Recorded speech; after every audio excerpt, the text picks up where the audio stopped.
I'd like to welcome you all. Thank you for coming. My name is Chris Alexander, and I am the founder of the League of Extraordinary Women. So today we're going to discuss finance, how we can pull our resources together for the sake of community, and also how we can make sure that our families are safe and secure. I always suggest, my first thing is community credit unions. They're the most friendliest. So for a savings account, you want to get your credit union, they're going to know you by name, and so you want to go in there and see what the rates are on the credit union. For anything else that you're looking for, human resources at your job for 401ks, and then as far as stocks and bonds, you want to actually look those up. You can Google, and there's different places where you can take little tutorials, but after that you want to sit down and you want to speak to several people. Brokers, financial planners, you want to speak to everyone so that you can get educated and hear what everyone has to say, and make sure that they are certified in their industry. Now, to me, faith is a broad spectrum. You have faith in a higher being, you have faith in yourself, and you have faith in your government. So today we'll be discussing faith. We actually have Reginald Wiley from the Word Church, who's going to be helping us understand some things today. And oftentimes it may become tedious or boring, but it's worth it because you're informed. I mean, being informed is the whole crux of every form of faith. You have to be informed. If you don't know who God is, you won't believe Him. If you don't know who you are, you won't believe in yourself. If you don't know who's running, you won't believe in them either. You just, oh man, they always get up and say the same thing. It's all. Another part of family that I forgot, it's election time. And we can't continue to gripe and complain without going to the polls, teaching our children about voting at an early age, and actually paying attention to the debates and being in the know. So we have blogger Giovanni Neal, who's going to be helping us with that. Okay? Well, it's like you said, it shapes our communities. Take, for example, I was a teacher. I was laid off. Now, I'm single. That's not going to affect my kids, but all these teachers being laid off throughout the state of Texas, it affects your kids. Why were our kids treated this way? Why were all their teachers laid off? Budgets. Rick Perry knew this budget was going to fall short 6 years ago. Why didn't he do something about it? If we would have been informed before, maybe we could have gotten him out of there. That's why politics is so important for family, because it literally shapes your community, not just with school.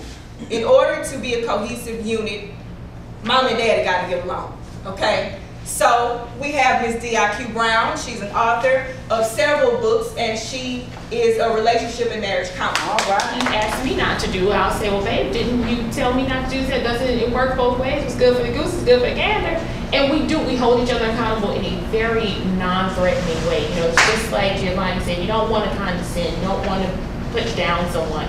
But that open communication, just to say, this is how that made me feel, or this is what I think about that, can we have a talk about it? It opens the table for so much more, because they don't feel like I'm always right. You know, not my 16-year-old stepson, not my 4-year-old child. They don't feel like that. You know, they feel like, you know what, if I have to talk to her, I know she's there to talk. Speak on one issue, and there's such a broad spectrum of issues, and you have individuals who say, well, if this person believes in abortion, well, I can't vote for them, when there are just an array of issues. That is very, very difficult for me in terms of my thinking.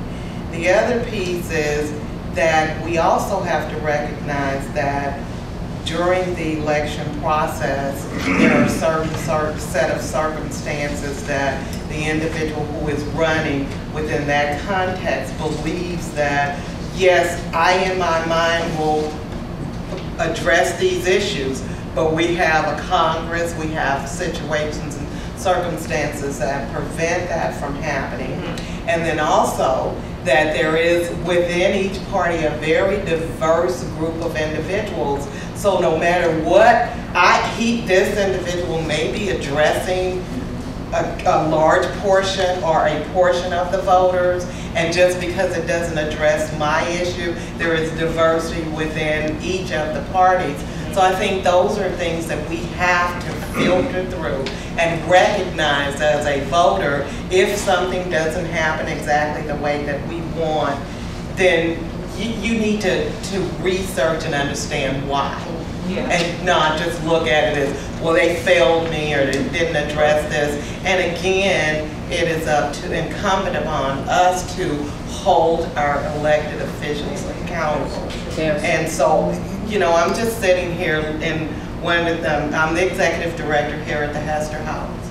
And community engagement is one of our key challenges and issues. And that was one of the reasons why I agreed to have this at this setting, because we have got to get individuals in our communities engaged.